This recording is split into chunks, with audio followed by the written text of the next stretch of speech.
Trade talk is ramping up in the NHL world, my friend, and one of the bigger names, or should I say one of the smaller names, because he's technically one of the smaller players, that has really made a name for himself in these conversations is on the Ottawa Senators. He's a guy the Sens acquired last year at the 2022 NHL Entry Draft, who had a pretty alright season, all things considered, but whose contract situation puts him in a spot where right now, it's apparent more so than ever before that he will not be sticking around with the Sens. Of course, we are talking about Alex DeBrincat, a guy who is pretty young, pretty skilled, and who does need a new contract. He's 25 years old, 5'7", 165 right-handed forward, who is making $6.4 million a year per season, who does not have any contract for next year.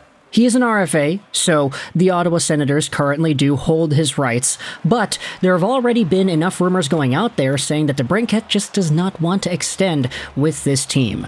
Now, the 66-point and 82-game guy is going to be entering the trade block. And when it comes to the talent profile of DeBrincat, I mean, look at this. The guy had 78 points last year. He's had multiple 40-goal seasons with the Blackhawks. This is a player that if you really surround him with the right environment, could be a, let's just say, 80-point guy, 85 points. Not to say that his season in Ottawa was particularly bad, but he didn't fulfill a lot of the expectations that people had heading into the year, and I know because I had him in fantasy. I took him way too high. He did not produce as much as the Yahoo guys said he would. But either way, DeBrincat still had a good season. Sens fans loved this guy. Sens fans saw the potential in this guy, and they said, if we could just re-sign him and improve the quality of the team around him overall, we're likely going to see DeBrincat getting better numbers, more goals, and a bunch more benefits to our hockey team because of it. However, the RFA has gone out there and confirmed pretty much that he wants out. This is what Pierre LeBrun said the other day on Insider Trading. Alex DeBrincat, as his camp led by Jeff Jackson, has submitted the list of preferred trade destinations. Teams his client would be interested in joining. The reason that's significant is, of course, if Pierre Dorion does trade DeBrincat, he would want him to be signed through this trade so that you can get maximum value back in return. Think of the Mateychuk trade from last year between Calgary and Florida.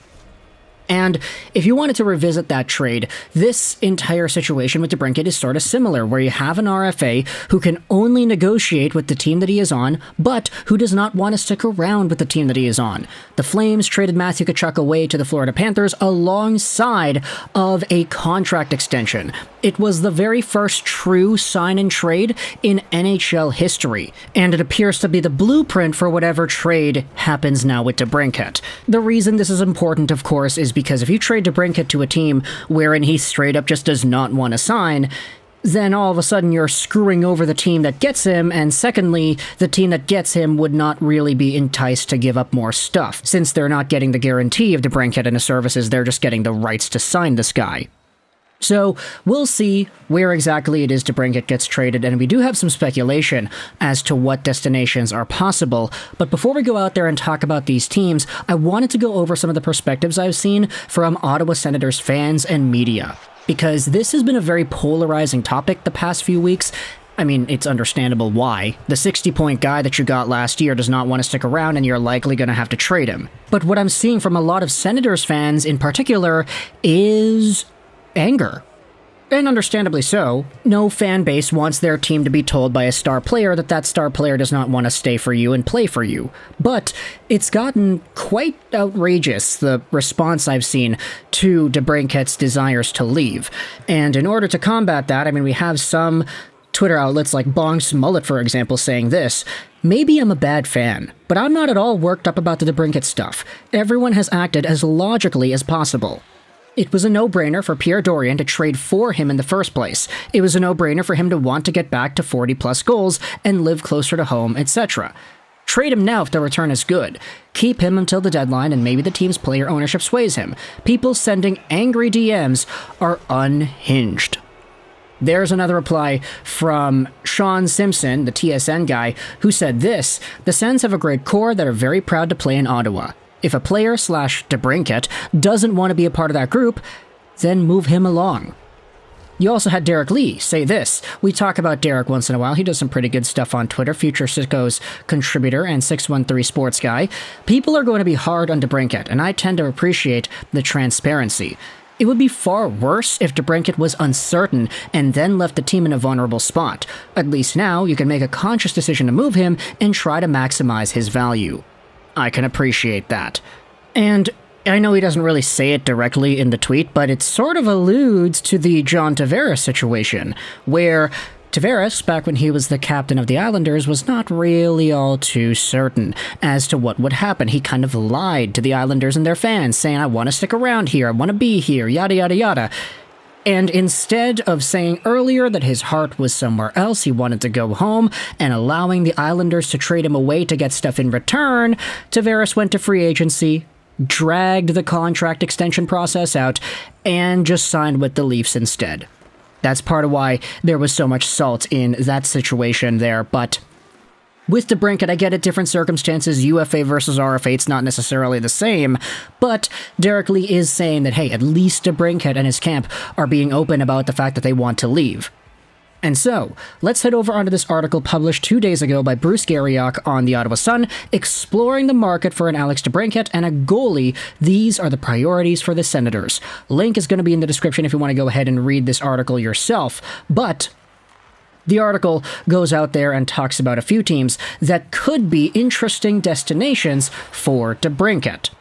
Post Media reported Monday, DeBrincat isn't convinced he wants to make a commitment to playing in Canada for the next 8 years. That means it makes sense for Dorian to at least explore the market, especially if the organization wants to recover a first-round pick this spring. Though DeBrincat's future has been tied to the Red Wings because of his Michigan roots, that's not the only option the club will have. Several teams are looking to address scoring this summer.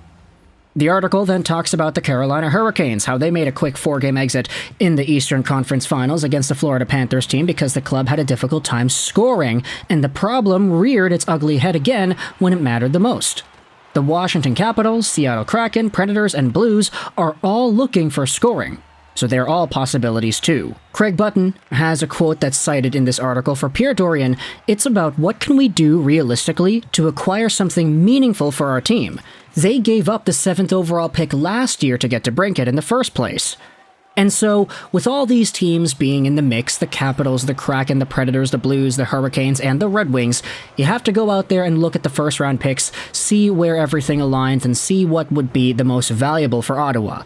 Obviously, the first one here is the Wings, because they have the 9th overall pick, the Capitals have the 8th overall pick, St. Louis has the 10th overall pick, so they're all sort of in that cluster of top 10-ish caliber teams. All these picks would be pretty valuable for a Sens team that's still looking to get younger and still looking to progress forward, and DeBrincat could help out any of these teams when it comes to scoring.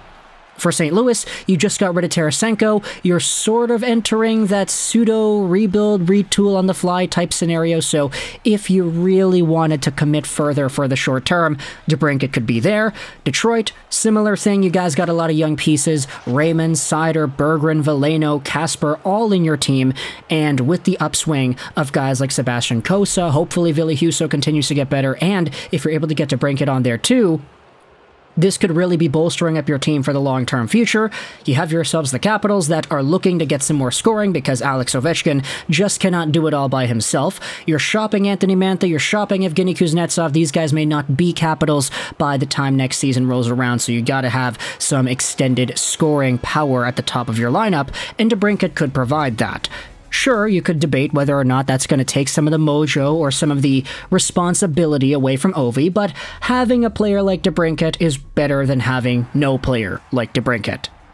Then again, there still are conversations to have about the Carolina Hurricanes. This is a team that's been so speedy, so quick, and so good the past few years that it almost feels kind of dirty to have them get DeBrincat as well. You gotta remember, they missed out on Pacioretty and Svechnikov this postseason run, so if you add on those pieces, and then you add DeBrincat on top of that, I feel like it's kind of overkill, and I don't really know how in the world the Hurricanes are going to be able to afford that, but at the end of the day, if it works, it works. Let me know your thoughts in the comment section below. If you're an Ottawa Senators fan, out of all these teams we've talked about, the Hurricanes, the Kraken, oh, we didn't really talk too much about the Kraken. I guess we could go out there and have a little bit of a conversation about them. I mean, they've already had a pretty good team, so I don't really know if they need a guy like Alex DeBrincat, but it would be nice to get some more scoring there. If you're a fan of any of these teams, what are your thoughts about getting DeBrincat? If you're a fan of the Senators, what are your thoughts on all these teams and what they have to offer in a trade? Let me know your thoughts in the comment section below. I hope you enjoyed this video. And bye.